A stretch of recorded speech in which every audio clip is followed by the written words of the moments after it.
अस्सलाम वालेकुम। मेरा नाम है मकबूल अहमद और आप देख रहे हैं बनारस की आवाज न्यूज चैनल।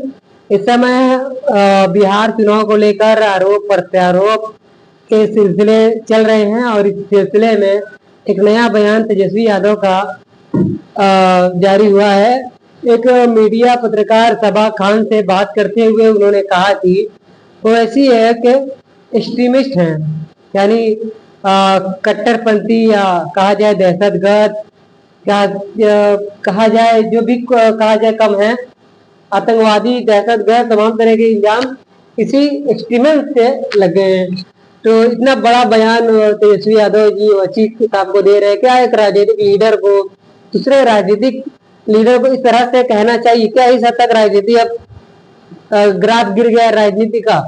अब शब्द कहते कहते लोग कट्टरपंथी और आतंकवादी और दहशतगर्द तक कहने लगे हैं। देखिए, राजनीतिक करना बहुत अच्छी बात है।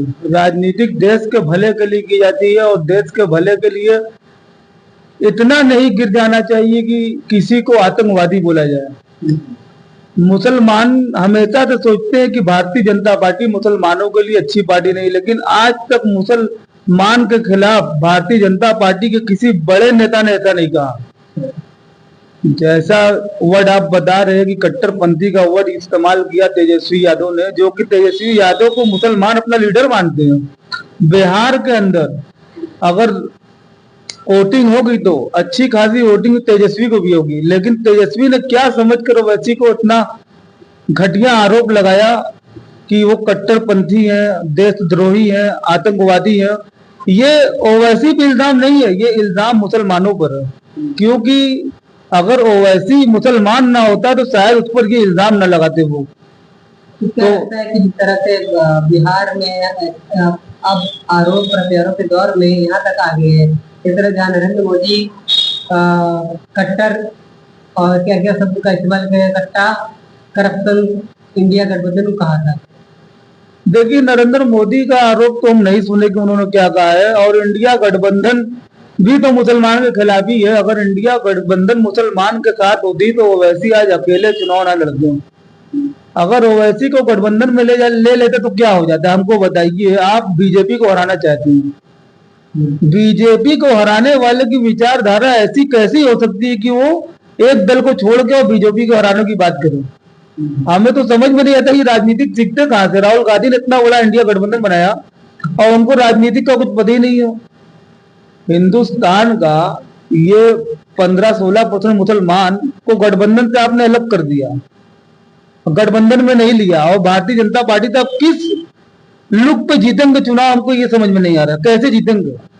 जब इस वोट को आप लेंगे ही नहीं तो जीतेंगे कैसे? हमें तो लगता है ये भारतीय जनता पार्टी से जीतने ही नहीं चाहते। हमें ऐसा लगता है कि इंडिया गठबंधन जो बनाया गया है भारतीय जनता पार्टी को जिताने के लिए बनाया गया। हम तो बहुत कंफ्यूज हो गए थे जब बताया गया कि ओवैसी बी टीम है। किसकी? बीजेपी की। लेकिन अब हमें महसूस होता है कि नहीं, इंडिया गठबंधन बी टीम है। क्योंकि अगर इंडिया गठबंधन को भारतीय जनता पार्टी को हराना होता तो एक दल को छोड़ती क्यों? हमको समझ में नहीं आ रहा। हमें कोई समझाए कि इस दल को छोड़कर भारतीय जनता पार्टी को हरा रहे, कैसे हराएंगे आप? ना लॉजिक समझ में आ रही है और ना उनको एक उप मुख्यमंत्री देना पड़ेगा। नहीं नहीं, देखिए, उप मुख्यमंत्री की बात नहीं है। मामला ये कि हम ये बताना चाह रहे लोगों को कि ये जो 15-16% मुस्लिम वोट है, जब इंडिया गठबंधन से हट जाएगा तो भारतीय जनता पार्टी को कैसे हराएंगे? वैसे ही भारतीय जनता पार्टी के पास खुद की वोट बैंकिंग 50% है। ये पूरी तरीके से एक तरफा वोट मार देंगे तब भी उससे जीत नहीं पाएंगे। और जो 15-16% वोट बीजेपी को हराने वाला है उसको तो आपने निकाल कर फेंक दिया। आप कैसे जीतेंगे बताइए? हमको समझ में नहीं आ रहा कि राहुल गांधी एक पढ़े लिखे व्यक्ति हैं, तेजस्वी तो शायद नहीं पढ़े हैं। तो राहुल गांधी ने जब गठबंधन बनाया तो सोचा क्यों नहीं कि इस वोट का हम करेंगे क्या? जो मुस्लिम वोट है अगर उसको हम नहीं लेंगे, चलिए आप ओवैसी को मत लेते हो, बहुत सारा मुस्लिम की पार्टी है, उसको लेकर बैठक करते और अपने साथ जोड़ लेते, ओवैसी को मत लेते हो। जोड़ के तो उस वोट को एक तरफ करते, लेकिन आपने ऐसा नहीं किया। कहीं ना कहीं हमें लगता है कि आप मुस्लिम के हितैषी नहीं हो। भारतीय जनता पार्टी पर तो आरोप है कि वो मुस्लिम की हितैषी नहीं है, मगर भारतीय जनता पार्टी ने कभी ऐसा नहीं किया कि मुस्लिम को दम अलग कर दे। भारतीय जनता पार्टी में हम देखा है कि उनके पार्टी में बहुत सारे मुसलमान बड़े बड़े पद पर है। अभी कुछ दिन पहले आपने कुछ नाम उनको बताए भी थे, तो हम नहीं जानते उन लोगों को, लेकिन भारतीय जनता पार्टी का तो एक मिशन है कि हमको सत्ता में आना है, और वो अपने मेहनत और काबिलियत के बल पर सत्ता पे आती है, क्योंकि उसका नारा बहुत बेहतरीन है, सबका साथ सबका विकास। तो क्या लगता है जैसे आपने बिहार चुनाव के पहले ही कहा था कि मुसलमानों को इंडिया गठबंधन का बाइकाट करना चाहिए, क्योंकि मुस्लिम मुद्दों से कहीं ना कहीं इंडिया गठबंधन बचता रहा है। देखिए, बाइकाट करना तो चाहिए, लेकिन बाइकाट मुसलमान करे तो करे कैसे? मुसलमान का दिल ओवैसी जीत नहीं पा रहे हैं।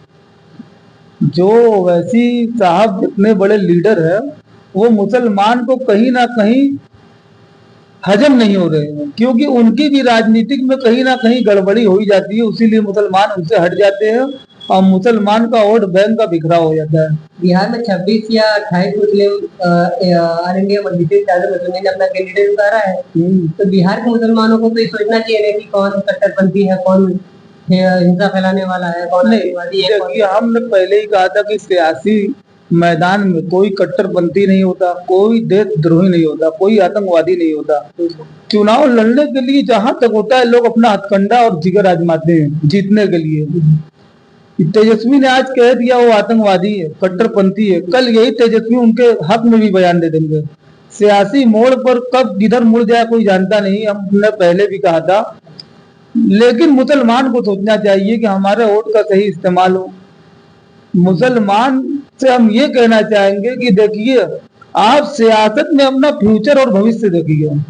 आज आप कहते हैं कि हम बीजेपी को वोट नहीं देंगे, आज आप कहते हैं कि हम बसपा को वोट नहीं देंगे, आज आप कहते हैं कि हम ओवैसी को वोट नहीं देंगे, और हम ये कहते हैं कि वोट आप जिस पार्टी में आप अपना भविष्य देखो उसे वोट दे। अगर भारतीय जनता पार्टी में आपको अपने बच्चों का भविष्य दिख रहा है, आप उसको वोट दें। अगर भारतीय जनता पार्टी को गठबंधन करने से आपकी सत्ता बनती तो उससे गठबंधन करें। जैसे कि अभी हमने सुना है कि शिवसेना से गठबंधन हुआ है। तो वहां के लोगों ने बहुत सही किया। सिर्फ हम कांग्रेस सपा से गठबंधन करते हैं और ना हमारी सरकार बनती है, और गठबंधन कहाँ करते हैं? 1-2 सीट पर टिकट मिलता है, लड़ते हैं, हारते जीतते वो अलग मसला है।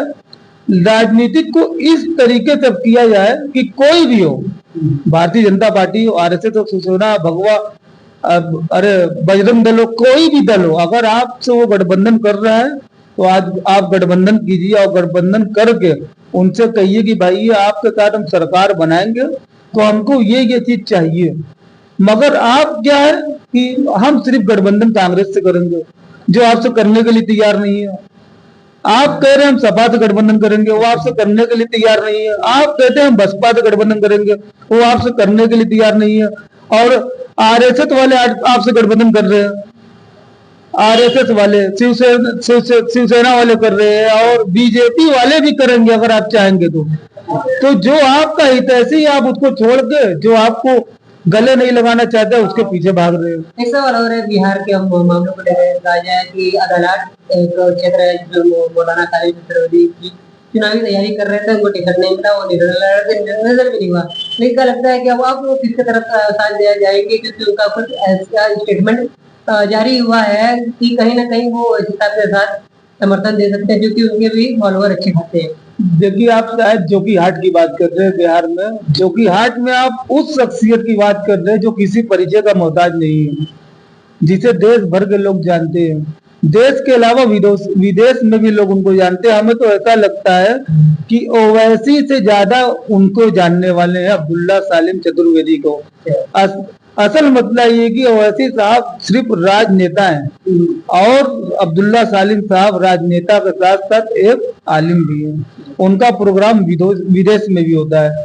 तो जोकीहाट के अंदर उनको टिकट नहीं मिला, जोकीहाट के अंदर उनके साथ दोबारा टिकट नहीं मिला 2025 में भी। जोकीहाट के अंदर की जनता ने बहुत कोशिश की कि उनको टिकट मिले और उनको जिताया जाए, और अब आप कह रहे कि वो शायद ओवैसी साहब का समर्थन करेंगे। नहीं, ऐसी कोई बात नहीं है, ये अफवाह है। यूट्यूब के पर जो सोशल मीडिया पर लोग हैं वो अपने चाहने वाले अपनी अपनी राय रखते हैं, लेकिन जहां तक मुझे पता है वो इस चुनाव में कुछ नहीं करेंगे। जो जोगी हाट पर वो थे, जोगी हाट की सीट पर मुखिया साहब चुनाव लड़ रहे हैं और मुर्शिद साहब को वो सपोर्ट नहीं करेंगे और विरोध भी नहीं करेंगे।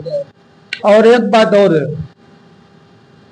मौलाना सालिम साहब, जैसा कि मैंने पहले कहा था, वो अलग पार्टी के बारे में सोच रहे। हो सकता है कि कोई पार्टी ज्वाइन करे और हो सकता है कि कोई पार्टी बनाए। तो क्या लगता है बनारस में भी एक नई पार्टी सालिम चतुर्वेदी के बाद साजिद ओवैसी भी कोई नई पार्टी बनाएंगे?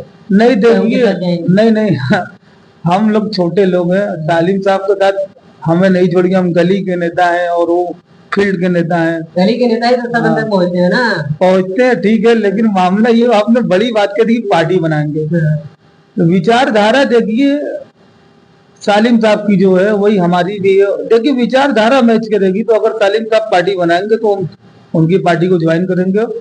और पार्टी बनाना बहुत मुश्किल काम है, बहुत लोगों को जोड़ना पड़ता है, शायद उतने लोगों को हम लोग जोड़ ना सके। तो आपकी विचारधारा से जो लोग मेल खाते हो या जो लोग जुड़ते हो, तो क्या आप भी एक आने वाले दिनों में एक नई पार्टी बनारस में खड़ी करेंगे? हमारी विचारधारा से कोई मेल नहीं खा सकता। वजह ये कि आप अगर कोई पार्टी बनाते तो उसकी विचारधारा होगी कि ये काम करना है और ऐसे ही बोलना है। और हमारी विचारधारा ये है कि भारतीय जनता पार्टी अगर कोई सही काम कर रही तो हम उसके लिए बोलेंगे कि हाँ, ये भारतीय जनता पार्टी ने सही काम किया। लेकिन साजिद ओवैसी साहब भी एक नई पार्टी का निर्माण कर रहे हैं, और क्या पार्टी की जरूरत बन गई है? नहीं देखिए, हम लोग नई पार्टी के बारे में अभी नहीं सोच सकते, क्योंकि हम पार्टी के एक छोटे से कार्यकर्ता है और अभी हम इतना राजनीति के बारे में नहीं जानते कि एक नई पार्टी बना ले। हम तो बस यही अपील करना चाहते हैं कि बस अपने वोट का सही इस्तेमाल मुसलमान करो। जो हमने राजनीतिक फील्ड में एक चीज देखा कि हमारी विचारधारा को कांग्रेस से बांध दिया गया, हमारी विचारधारा को सपा से बांध दिया गया और मुसलमान उसमें बना रह गया, एकदम वफादार बन के काम करता चला गया।